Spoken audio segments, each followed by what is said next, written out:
Thank you.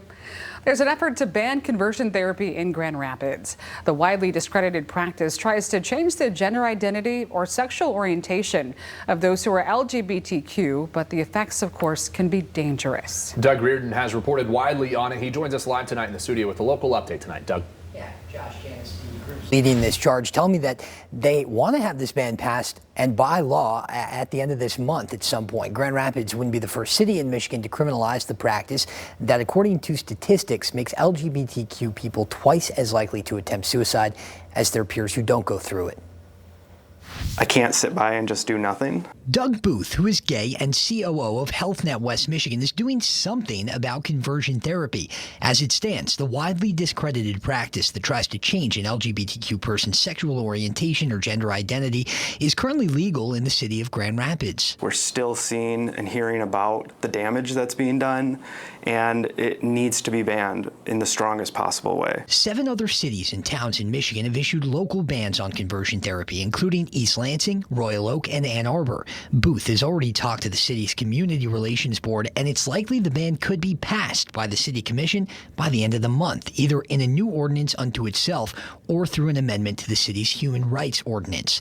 Every day it's allowed to happen, Booth says. LGBTQ lives are at stake. They are more likely to commit suicide. They're more likely to attempt to commit suicide. A recent study came out that found from the point of survival to the rest of their life, they're likely to spend an additional $84,000 on healthcare because of the damage that this is going to do. We know in Kent County that mental health among this population is 5 times greater than if you do not identify as LGBTQ. Booth and Grace Heisinger, an RN and family nurse practitioner, both sit on the Grand Rapids LGBTQ Healthcare Consortium. The group has been fighting for months to get a ban in place. Heisinger's son came out a few years ago, and so for her, like Booth and so many others, the fight is personal. She knows how dangerous conversion therapy can be. It does a one step further than not accepting.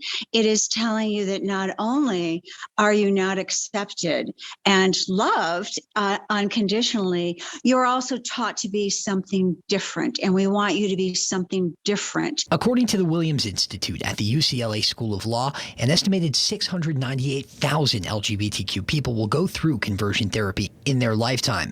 Those who've experienced it are twice as likely to commit suicide compared to peers who don't. As it stands right now, there are hundreds of bills in states across the country aiming to strip LGBTQ rights. So Booth says this effort is a small step towards making Grand Rapids a safer place, a more welcoming place. I'm also talking with East Grand Rapids, Saugatuck, Douglas, and I will be reaching out to pretty much every other major city, because if Grand Rapids can do it, everyone can. Yeah, and a lot of conversion therapy, guys, we found out happens in religious settings. It's much harder to ban it that way. So what Booth is suggesting is a penalty for referencing people to conversion therapists of any kind, so there's accountability even for those agencies that don't outright practice it.